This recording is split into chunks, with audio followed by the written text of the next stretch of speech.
Salut à tous! On est fin octobre 2019 et vous êtes toujours en train de regarder de l'aquaponie. Je pense que c'est bon signe. Suite de nos aventures, vous avez sous les yeux les semis que j'ai réalisés en début de mois. C'est encore tout petit, quelques racines, il y a pas mal de laitue d'hiver, il y a de la roquette, il y a du chou. J'ai mis tout ça sur le radeau, j'ai aussi mis des laitues sur le NFT. On va voir comment ça se comporte. Après avoir débarrassé le radeau et le tube des fraises et des aubergines, nous voilà donc partis pour une deuxième partie de saison. Les semis, je les ai fait comme d'hab, en pot, et ensuite vous prenez un peu de matériel, des pots d'hydroponie, des billes d'argile, un petit bac d'eau, vous humidifiez bien la terre, vous enlevez la plante du pot, vous nettoyez la terre, vous le mettez dans le pot, vous rajoutez des billes, et tout ça direction le NFT ou la culture flottante.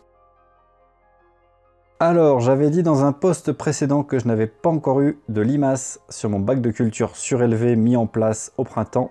Et ça y est, c'est fait, elles ont trouvé le chemin. Et le petit semis de cresson que j'avais mis dans les billes d'argile a commencé à se faire attaquer. Donc je continue avec ma méthode habituelle, sortie à 22 h, ramassage de limaces. Pour les trouver, il y a un point qui les attire irrésistiblement, c'est la ciboulette. Je ne vois aucun dégât sur la plante, mais par contre, il y en a tout le temps qui sont juchés dedans. Et en général, s'il n'y en a pas dans la ciboulette, il y en a nulle part ailleurs. Je sors donc régulièrement pour les enlever. Vous voyez sur le haut de la photo qu'elles arrivent même à attaquer le gingembre.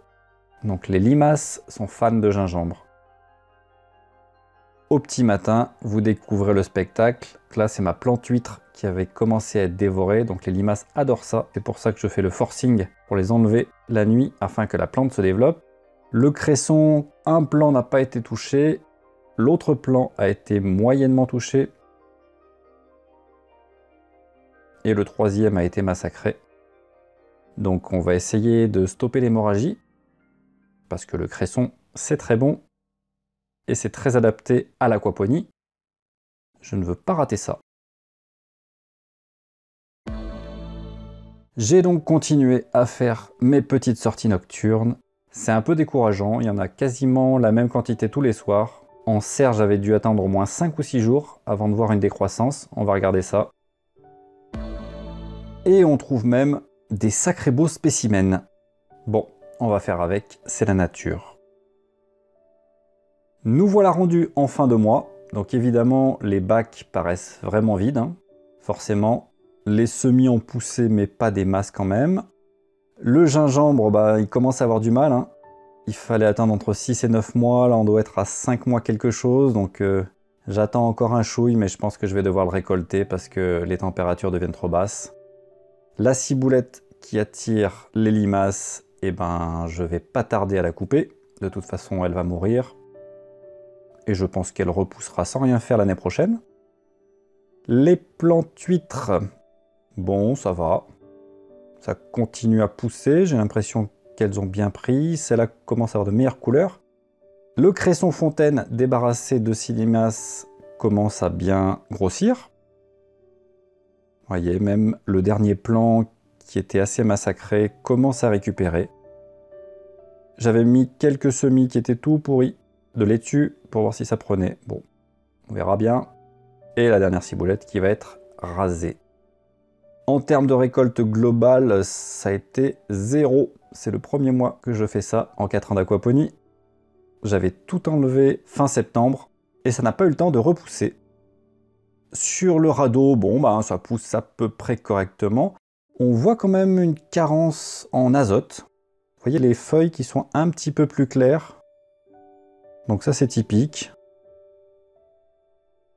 La roquette pousse. Bon, moyennement. Là sur la laitue romaine, on voit très bien la carence. Donc je vais rapidement combler ça.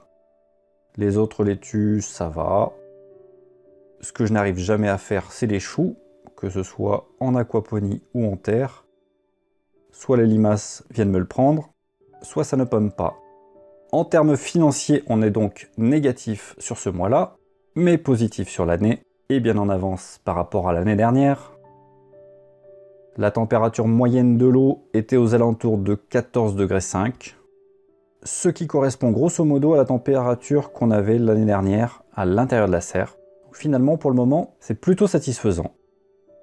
Je remercie les personnes qui m'ont soutenu sur Tipeee en octobre. Merci à vous, psychologiquement, ça met quand même un petit boost. Bon, et ben voilà, c'est fini pour ce mois d'octobre très calme. Pas de soucis, mais peu de récolte. Ça sera pour le mois prochain. Si vous avez des questions, n'hésitez pas à poster, je me ferai un plaisir d'y répondre.